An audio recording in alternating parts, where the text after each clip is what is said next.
નમસ્કાર વિદ્યાર્થી મિત્રો, મારી યુટ્યુબ ચેનલ સંજય પટેલમાં આપ સૌનું હાર્દિક સ્વાગત છે. મિત્રો, આજના વિડીયોની અંદર આપણે ધોરણ 6 વિષય છે સામાજિક વિજ્ઞાન, જેનો પાઠ 4 જેનું નામ છે ભારતની પ્રારંભિક રાજ્ય વ્યવસ્થા. આ પાઠના અધ્યયન પોથીના પ્રશ્નો અને તેના જવાબો વિશે શીખવાના છીએ.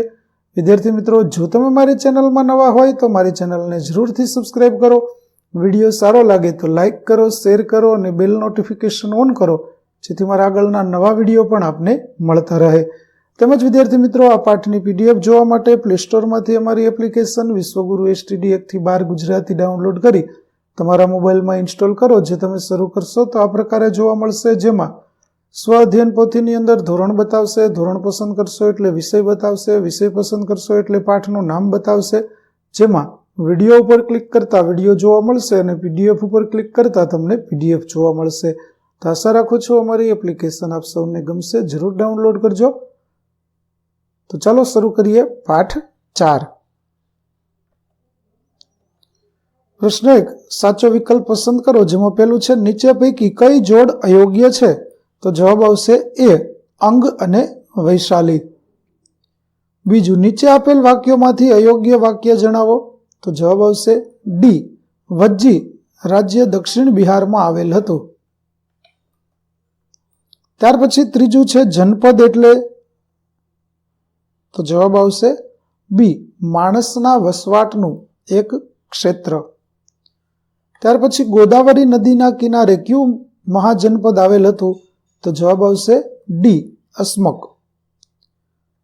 પાંચમું, મગધ રાજ્યના વંશ અને શાસકોની કઈ જોડ સાચી નથી?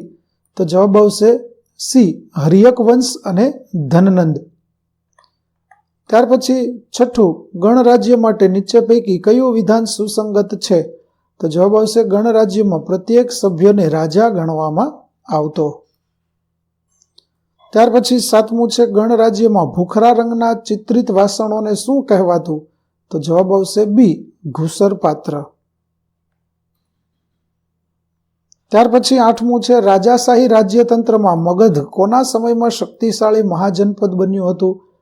તો જવાબ આવશે C, બુદ્ધ.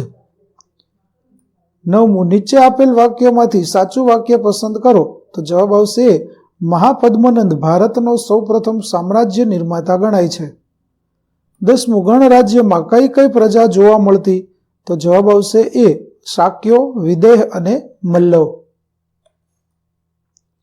ત્યાર પછી પ્રશ્ન 2, નીચેની ખાલી જગ્યા પૂરો.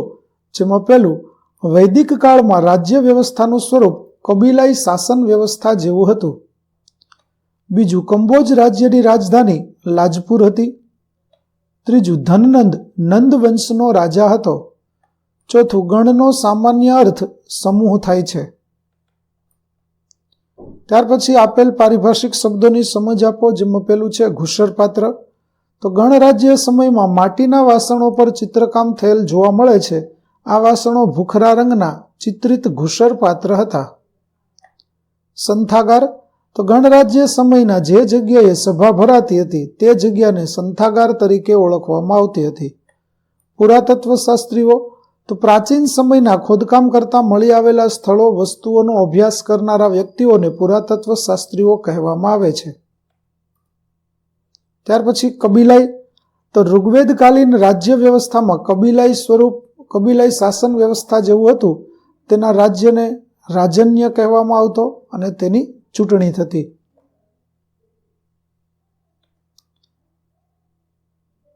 ત્યાર પછી ખોટો શબ્દ છે કે અને વિધાન ફરીથી લખો. તો કાશી રાજ્યની રાજધાની વારાણસી છે. નંદવંશનું શાસન મગધ રાજ્યમાં હતું. મહાજનપદોના સમયગાળામાં લોખંડના ઓજારોને લીધે ખેતીમાં સુધાર થવા લાગ્યો. ચોથું, ઈંટોની દિવાલ પ્રયાગરાજ ખાતે મળી આવેલ હતી. અને પાંચમું, કુરુ મહાજનપદની રાજધાની ઇન્દ્રપ્રસ્થ હતી. ત્યાર પછી વર્ગીકરણ કરો. જેમાં મહાજનપદની અંદર આવશે ચેદી, તેની રાજધાની વિરાટનગર. કંબોજની રાજધાની આવશે લાજપુર. ગાંધારની રાજધાની આવશે તક્ષશિલા. કાશીની રાજધાની આવશે ગિરિવ્રજ અને મલ્લની રાજધાની આવશે ઉજ્જૈની. પ્રશ્ન 6 1-2 વાક્યમાં જવાબ આપો, જેમાં પહેલું, યમુના અને નર્મદા નદી વચ્ચે કયું મહાજનપદ આવેલ હતું? તો યમુના અને નર્મદા નદી વચ્ચે ચેદી મહાજનપદ આવેલ હતું.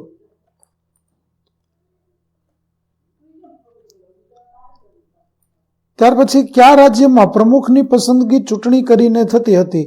તો ગણ રાજ્યમાં પ્રમુખની પસંદગી ચૂંટણી કરીને થતી હતી. ત્રીજું, વજ્જી સંઘ રાજ્યનું પાટનગર કયું હતું? તો વજ્જી સંઘ રાજ્યનું પાટનગર વૈશાલી હતું. ચોથું, મગધમાં કઈ શાસન વ્યવસ્થા હતી? તો મગધમાં રાજાશાહી શાસન વ્યવસ્થા હતી. પાંચમું, અશ્મકથી કુરુ જતા વચ્ચે કયા કયા મહાજનપદ આવશે? તો અવંતી, ચેદી અને સુરસેન વગેરે મહાજનપદ આવશે. ત્યાર પછી ટૂંક નોંધ લખો, રાજાશાહી રાજ્ય વ્યવસ્થા. તો જે રાજ્યતંત્રોમાં રાજા મુખ્ય હતા તે રાજાશાહી રાજતંત્ર કહેવાતા. આ સમયના મહાજનપદો વચ્ચે સત્તા માટે હરીફાઈ રહેતી, જેમાં મુખ્યત્વે 4 શક્તિશાળી રાજ્યતંત્રો મગધ, કૌશલ, વત્સ, અવંતી વગેરે વચ્ચે વિશેષ સ્પર્ધા રહેતી, જેમાં આખરે મગધ શક્તિશાળી રાજ્ય તરીકે પ્રખ્યાત થયું. રાજાશાહી રાજ્યતંત્રમાં બુદ્ધના સમયમાં મગધ શક્તિશાળી મહાજનપદ બન્યું હતું. મગધમાં 3 મજબૂત રાજવંશોએ શાસન કર્યું, જેમાં હર્યક વંશ, તો આ વંશનો સ્થાપક બિંબિસાર હતો. ત્યાર પછી અજાતશત્રુ શાસન પર આવ્યો. તેણે વજ્જી સંઘ સાથે યુદ્ધ કરી લીછવીઓને હરાવ્યા અને મગધનો રાજ્ય વિસ્તાર કર્યો. ત્યાર પછી નાગવંશ, તો નાગવંશમાં શિશુનામ નાગના બૌદ્ધ ધર્મ સાથે સંકળાયેલ રાજાનો સમાવેશ થાય છે. અને ત્રીજો વંશ નંદવંશ, આ વંશનો મહાપદ્મનંદ ભારતનો સૌપ્રથમ સામ્રાજ્ય નિર્માતા ગણાય છે. આ સમયે મગધ સૌથી શક્તિશાળી રાજ્ય બન્યું હતું. ત્યાર પછી બીજું, ગણરાજ્ય સમયનું સમાજ જીવન અને રાજ્ય વ્યવસ્થા. તો સમાજ જીવન, તો આ સમયે લોકો સાદા ઘરોમાં રહેતા હતા, પશુપાલન પ્રવૃત્તિ સાથે સંકળાયેલા હતા. આ સમયે ઘઉં, ચોખા, જવ, શેરડી, તલ, સરસવ, કઠોળ જેવા પાકો થતા હતા. લોકો માટીના વાસણોનો ઉપયોગ કરતા હતા. આ સમયના માટીના વાસણો ઉપર ચિત્રકામ થયેલ જોવા મળે છે, જે ભૂખરા રંગના ચિત્રિત ઘુસર પાત્ર હતા. ત્યાર પછી રાજ્ય વ્યવસ્થા. તો રાજ્યની રાજધાનીની આસપાસ કિલ્લાઓ બાંધવામાં આવતા. કેટલાક રાજાઓ પોતાની શક્તિ અને સમૃદ્ધિનું પ્રદર્શન કરવા માટે પોતાના રાજ્યની ફરતે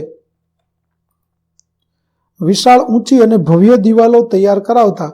આ સમયમાં તમામ મહાજનપદ વિશાળ સેના અને સંરક્ષણ માટે મજબૂત કિલ્લાની જરૂર રહેતી. આ માટે લોકો પાસેથી કર લેવામાં આવતો. ખેતીના પાક પર 6ઠ્ઠો ભાગ ખેડૂતો રાજકોષમાં જમા કરાવતા. કારીગરો મહિનામાં 1 દિવસ રાજ્ય માટે કામ કરતા. ત્યાર પછી નીચે આપેલ વિધાનના કારણો આપો, જેમાં પહેલું, મગધ સૌથી શક્તિશાળી રાજ્ય બન્યું. તો રાજાશાહી રાજ્ય વ્યવસ્થામાં મગધ શક્તિશાળી મહાજનપદ બન્યું હતું. આ વંશનો સ્થાપક બિંબિસાર નામનો રાજા હતો. તેના પછી તેનો પુત્ર અજાતશત્રુ શાસન પર આવ્યો. તેણે વજ્જી સંઘ સાથે યુદ્ધ કરી લીછવીઓને હરાવ્યા અને મગધનો રાજ્ય વિસ્તાર કર્યો હતો. હર્યક વંશ બાદ નાગવંશ સત્તા ઉપર આવ્યો. મહાપદ્મનંદ દ્વારા સ્થાપિત નંદવંશ સૌથી શક્તિશાળી વંશ હતો. મહાપદ્મનંદ ભારતનો સૌપ્રથમ સામ્રાજ્ય નિર્માતા ગણાય છે. તેના સમયમાં મગધ ભારતનું સૌથી શક્તિશાળી રાજ્ય બની ચૂક્યું હતું. ત્યાર પછી બીજું છે, ગણરાજ્યની રાજ્ય વ્યવસ્થા શ્રેષ્ઠ ગણાય છે. તો ગણરાજ્ય રાજ્ય વહીવટનું સંચાલન સભા દ્વારા થતું, જેના કારણે તેને ગણતંત્ર કહેવામાં આવતું. ગણરાજ્યમાં રાજની બધી સત્તા સભ્ય પાસે રહેતી. સભામાં સભ્યો બેસતા અને બધા કામકાજ ગણસભામાં રજૂ થઈને બહુમત કે સર્વાનુમતે પસાર થતા. ગણરાજ્યની સભામાં સભ્ય તરીકે વૃદ્ધ તેમજ યુવાનોની પસંદગી થતી. ગણરાજ્યનો રાજ્ય વહીવટ માટે તેમનો પ્રમુખ પસંદ કરતા, જેની પસંદગી ચૂંટણી કરીને કરવામાં આવતી. ગણરાજ્યમાં પ્રત્યેક સભ્યને રાજા ગણવામાં આવતો. ગણરાજ્યોની પોતાની એક સભા હતી, જેમાં વહીવટ, સંરક્ષણ, યુદ્ધ, સંધિ જેવા મહત્વના પ્રશ્નો ઉપર ચર્ચા થતી. ત્યાર પછી પ્રશ્ન 9 છે, નીચેની પ્રવૃત્તિ સાથી મિત્ર સાથે કરો. મહાજનપદોની રાજધાની હાલ કયા રાજ્યમાં આવેલ છે? નકશો મેળવી અને તેને ભારતના નકશામાં તમારે દર્શાવવાની છે.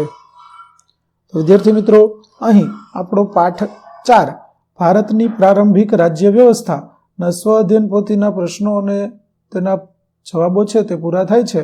આગળના પાઠના પ્રશ્નો અને તેના જવાબો મેળવવા માટે મારી ચેનલને જરૂરથી સબસ્ક્રાઇબ કરો. તેમજ PDF મેળવવા માટે પ્લે સ્ટોરમાંથી અમારી એપ્લિકેશન વિશ્વગુરુ STD 1-12 ગુજરાતી ડાઉનલોડ કરો, જેમાં આપને ધોરણ 6 તમામ વિષયના સ્વાધ્યાય સોલ્યુશન, સ્વાધ્યાય પોથી સોલ્યુશનના વિડીયો અને PDF મળી રહેશે, જે એકદમ ફ્રી છે. કોઈપણ પ્રકારના ચાર્જ વગર તમે વિડીયો અને PDF જોઈ શકશો. આશા રાખો અમારી એપ્લિકેશન આપને ગમશે. જરૂર ડાઉનલોડ કરજો. ફરી મળીશું નવા વિડીયો સાથે. ત્યાં સુધી આવજો.